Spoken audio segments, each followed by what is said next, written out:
Buril Audiodramas. Histórias para fone de ouvido.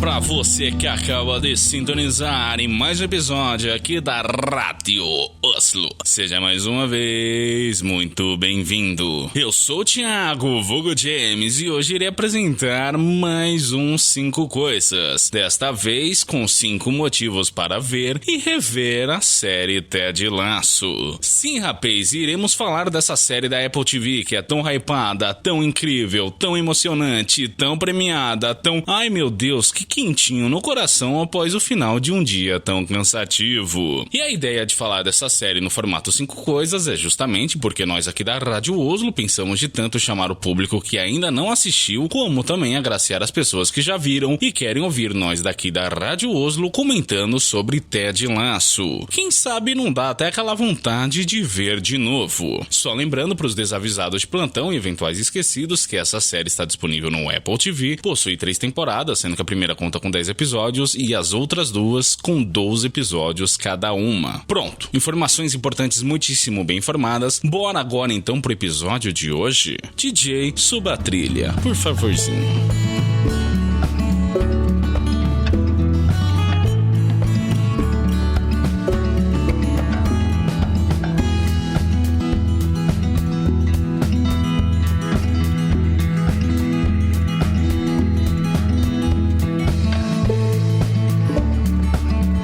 O primeiro motivo para você ver essa série é porque ela agrada até mesmo quem não gosta de futebol. Não que o esporte não seja retratado, na verdade, muito pelo contrário, toda a trama gira em torno da chegada de um técnico de futebol americano em um clube tradicional e fictício da primeira divisão inglesa. No entanto, o futebol serve muitas vezes apenas como subtexto, somente como uma amarra no roteiro para justificar vários outros elementos presentes na série. Assim que você não precisa entender e nem gostar de futebol para acompanhar os estágios de um divórcio, por exemplo, tema presente em 2 personagens, nem a chegada de um estrangeiro ao velho mundo ou a aposentadoria de um jogador veterano. Inclusive nesse caso aqui, da aposentadoria, ele poderia muito bem ser aplicado a um jogador de tênis, de basquete ou até de um empresário. Afinal, o grande conflito não é o esporte que esse atleta pratica, senão que todos os estágios de uma pessoa deixar de praticar o que ela ama por conta de limitações físicas, mentais, etc. Inúmeros fatores aí para essa tomada de decisão na carreira de um profissional. Aliás, é até bom comentar um pouco mais detidamente quanto ao mote inicial da série, justamente pro ouvinte mais alheio, aquele que desconhece tudo, a não ser o bigode icônico do nosso querido Ted Lasso, que tá estampado em tudo que é pôster e trailer. Bom, a série começa com o divórcio da Rebecca Welton, que acabou de se separar do marido, o empresário Rupert Mannion. Os dois eram donos do AFC Richmond e na divisão de bens, ela é quem acabou ficando com o clube. E ela, no mais puro e verdadeiro ato de vingança, decide acabar com o clube, transformar ele em uma grande piada dentro da liga, assim que ela contrata o técnico que ela considera um verdadeiro imbecil, né? Um idiota e, portanto, perfeito para dar início ao seu maquiavélico plano. Assim entra na história o nosso querido Theodore Ted Lasso, um simpático Yankee do Kansas que acabou de promover um time de futebol americano da segunda divisão, mas que ficou famoso somente após um vídeo seu viralizar. Nesse vídeo, inclusive, a gente vê o Ted comemorando com o resto do time no vestiário e mandando ver uns passos de dança bem inusitados. É agora que eu percebi que eu falei que eu não sei se tem segunda divisão no futebol americano, mas eu acho que alguma divisão menor, do universitário, isso eu não sei muito bem. Eu sei que o Ted era um técnico de futebol americano, mas não era profissional, era amador, enfim, tem algum pormenor que eu tô perdendo aqui, mas acho que deu pra vocês entenderem, né? O cara que não entendia nada de futebol inglês, indo treinar um clube da primeira divisão, né? Da elite do futebol britânico, enfim. E é com esse argumento que a série se inicia, com a Rebecca a todo custo sabotando o Ted e por consequência o resto do time, enquanto que o nosso amado técnico de bigode icônico tenta tirar sempre o melhor das pessoas. Claro que em paralelo a gente tem outros arcos se desenrolando, mas para essa premissa eu vou me abster e só comentar esse ponto de partida mesmo. Cabe também uma ressalva quanto eu ter supostamente chamado o Ted de um imbecil. Não é bem assim, gente, calma. Na verdade, essa visão que a Rebecca tem do técnico que ela acabou de contratar. Eu amo demais o Ted. Eu duvido muito que você também não irá amá-lo, caso você ainda não tenha visto a série, é claro. Afinal, ele realmente tira o melhor da gente, né? Ele consegue tirar o melhor de cada um ali no elenco e também de nós, enquanto telespectadores. Ted Lasso é, acima de tudo, uma dramédia que trata de relações humanas, de estágios da vida das pessoas, de como elas lidam com os entraves da vida e de como, acima de tudo, elas são seres humanos. Oi, amigo, é você? Eu acho que sim. Louco. Você treinando futebol, mano, você é uma lenda por fazer essa doideira, cara. Você é doido. Eles vão te matar, pô. O segundo motivo para você ver essa série é que ela também vai conquistar o coração de quem ama futebol. Isso porque, ainda que a gente tenha algumas decisões editoriais, tanto para adequar a trama, como também por questões orçamentárias, ainda assim a gente pode acompanhar mais de perto um clube da Premier League. Somente que uma espécie de realidade alternativa. Isso porque foi criado para a série um clube fictício, o AFC Richmond, que é inspirado na vida real no Crystal Palace, um clube de menor expressão do sul de Londres. De fato, as cores do uniforme se repetem, né? O vermelho com azul. A gente também tem algumas filmagens no Selhurst Park, que é o estádio do Crystal Palace. Inclusive, um adendo muito engraçado é que na série o Crystal Palace também existe e ele também é rival dos Greyhounds. Greyhounds é uma das alcunhas do AFC Richmond. Mas como eu disse, a trama se alterna entre os dramas e relacionamento das personagens, mas a gente também tem espaço pro dia a dia do clube, tanto dos treinos como das partidas. Por vezes a gente vê a comissão técnica discutindo táticas como o uso de bolas longas, marcação alta, falso 9, esse tipo de coisa, e também a gente vê alguns lances dos jogos. Inclusive, outra ótima adenda aqui, dado o baixo orçamento da série, as cenas dentro do campo são um show à parte, porque elas claramente foram feitas com chroma key safado, o que torna tudo, obviamente, muito mais divertido. Na terceira temporada, que saiu agora recentemente, a gente tem um ótimo upgrade no orçamento e também no fato de que os produtores conseguiram direitos de imagem da Premier League. Então a gente tem uniformes de verdade, agora já o uniforme é patrocinado pela Nike. Nas duas primeiras temporadas era uma marca genérica lá, os uniformes eram feitos de malha, era bizarro, assim, era claramente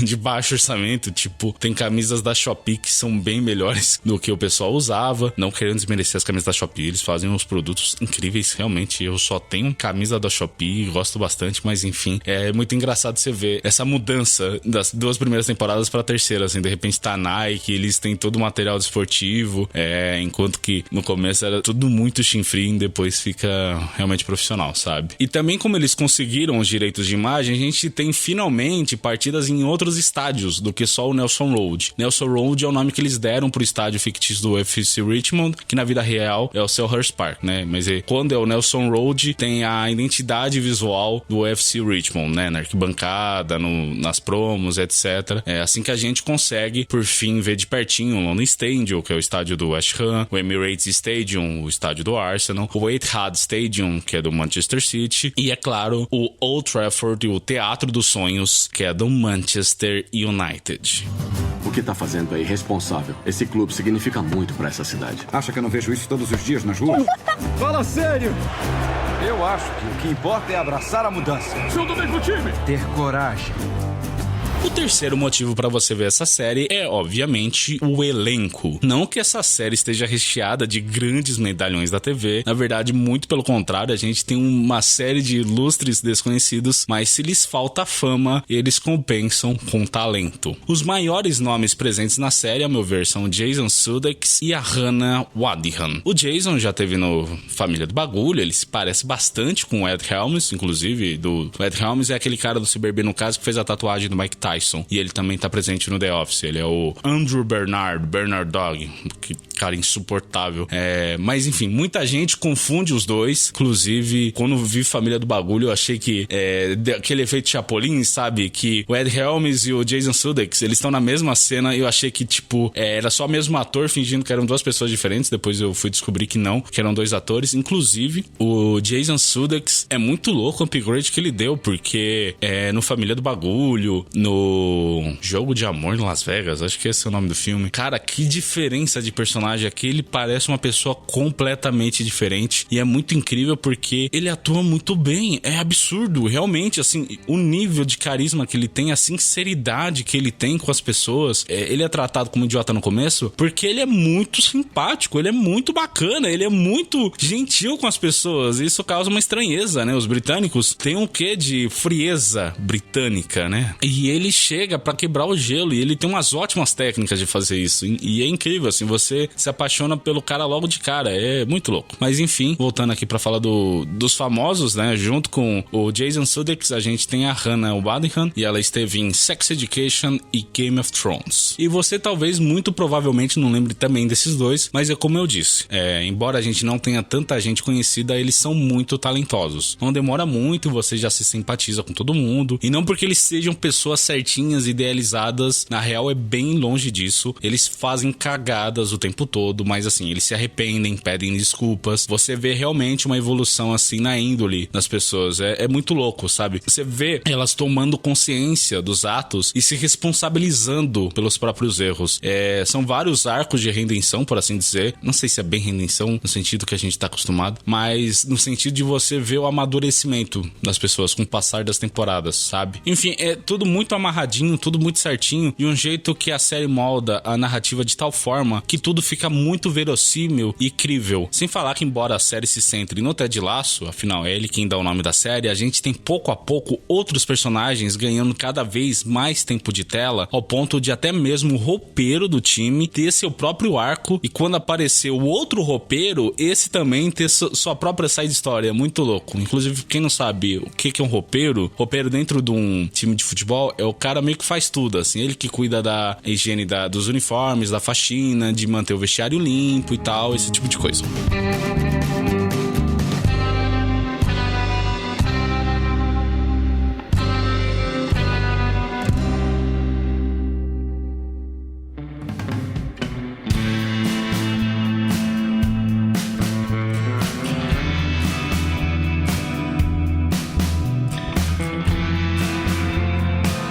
O quarto motivo para você ver ou rever essa série é quanto aos temas abordados e a sutileza com a qual eles são abordados. Como eu já comentei antes, a gente vê mais de uma personagem passando por todas as fases do divórcio: negação, raiva, barganha, depressão e aceitação. Tá, talvez eu esteja confundindo com os estágios do luto, mas talvez porque as fases, no final das contas, sejam parecidas. Enfim, seja como for, a gente vê como isso afeta as personagens e molda o modo como elas enxergam o mundo e como elas se relacionarão com as pessoas em volta delas. A gente também tem a questão do forasteiro em um país estrangeiro, e é muito legal porque geralmente a gente tem alguém de fora dentro dos Estados Unidos, mas aqui os papéis se invertem e a gente tem um caipira do Kansas dentro de Londres. É claro que eu tô falando do Ted Lasso, afinal seu sotaque carregado não me deixa mentir, não é mesmo? Mas novamente a gente vê como ele lida com o fato de estar tão longe de casa e tentando se habituar aos hábitos ingleses, que vão desde a culinária, o famigerado fish and chips,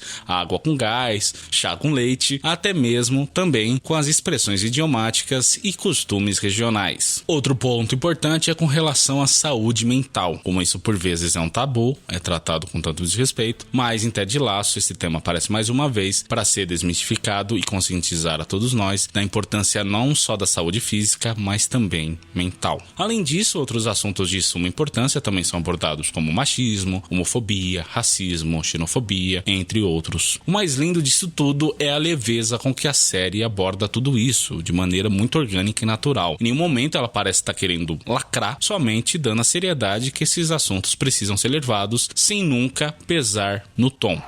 Pra mim, sucesso não tem a ver com ganhar ou perder. Pra mim, é ajudar esses jovens a serem suas melhores versões dentro e fora do campo. E para fechar o episódio de hoje, aqui vai o último motivo. A história de como surgiu Ted Lasso é simplesmente fenomenal. Isso porque lá em 2013 a NBC comprou os direitos de transmissão da Premier League para exibir em sinal aberto para os Estados Unidos. O problema é que o americano médio só conhece outro tipo de futebol. Assim que a emissora pensou de criar comerciais que entretivessem a sua audiência, ao mesmo tempo que ensinasse como raios se jogava aquele esporte tão diferente. Foi aí que o nosso querido querido Jason Sudeikis entrou na jogada. O ator, junto com seu amigo de longa data, o Brandon Hunt, montaram toda uma história de fundo para os personagens, e os comerciais foram produzidos. Nesses comerciais a gente vê o Ted Lasso assumindo o Tottenham Hotspurs e em diversas situações que a gente pode dizer que são no mínimo inusitadas. Muitas dessas piadas, inclusive, foram reaproveitadas na série mais tarde. Aliás, é de pensar que se os comerciais foram um sucesso, com renovação para uma segunda temporada, dessa vez com Ted Lasso, após ter sido demitido da função de técnico, ele assumir como comentarista esportivo, o caminho natural seria a produção de uma série, não é mesmo? Mas a NBC se mostrou contrária a essa ideia. De fato, não teve nenhuma emissora ou plataforma que quis comprar o projeto, exceto por uma, e sim, vocês já sabem qual que é, né? A então recém-fundada plataforma de streaming Apple TV. Nesse meio tempo, entre a produção dos comerciais e início da produção da série na Apple TV, o nosso querido Jason Sudeikis, inclusive, acabou passando por um divórcio. Isso também serviu de inspiração para ele incluir esse tema na série e moldar um pouco mais da figura do Ted Lasso. E eu posso até estar falando besteira, mas eu acho que talvez tenha sido um tanto quanto benéfico que eles tenham levado tanto tempo para produzir a série. Isso porque eu sinto que houve um amadurecimento da ideia como todo, né, do argumento da série, que eles pensavam inicialmente e como ela foi se moldando ao longo do caminho. Se vocês forem ver os comerciais, gente, lá de 2013, vocês vão perceber que o Ted Lasso, ele é muito mais raso, né? Ele é muito mais um típico técnico durão, que sempre tá mascando chiclete, gritando com os atletas. É bem no pique militar mesmo, sabe? Enquanto que na série o personagem é muito mais humano. O Ted Lasso que a gente vê na série, ele possui mais camadas, porque além de ser uma pessoa muito mais simpática e carismática, ele também tem que lidar com vários problemas internos. Então, assim, é muito louco porque no começo da série você só vê o Ted e ele é muito legal o tempo todo. Você pensa, cara, esse maluco não tem um dia ruim, mas mais pra frente você vai ver ele lidando com alguns BOs e ele também se irrita, ele também fica triste, e a maneira como ele reage, assim, é muito incrível, sabe? Você vê esse outro lado do personagem. Eu fiquei de cara, assim, a primeira vez que eu vi a série, porque me impressionou muito os momentos que ele também fica puto, que ele também se incomoda com as coisas. Logo que ele chega no clube, ele começa a fazer um monte de cagada e a torcida começa a pegar no pé dele, chamar ele de, enfim, inúmeras coisas, e parece que nada abala ele, sabe? Mas quando tem uns temas que pegam na ferida, você vê que na real sim, que ele também tem problemas pra lidar, e a maneira como ele lida com esses problemas é muito incrível. Mas é isso, gente, esses foram 5 motivos para vocês verem ou reverem Ted Lasso. Eu espero que vocês tenham gostado do episódio, e eu acho até difícil, mas caso porventura vocês não tenham gostado de algo, ou se eu cometi algum equívoco, qualquer coisa do tipo, peço que vocês entrem em contato com a gente, tanto o nosso e-mail como nossas redes sociais estão aí na descrição do episódio, assim que sintam-se à vontade para dizerem o que bem entenderem. Eu fui Thiago, vulgo James, e você, o nosso ouvinte. Tchau, tchau.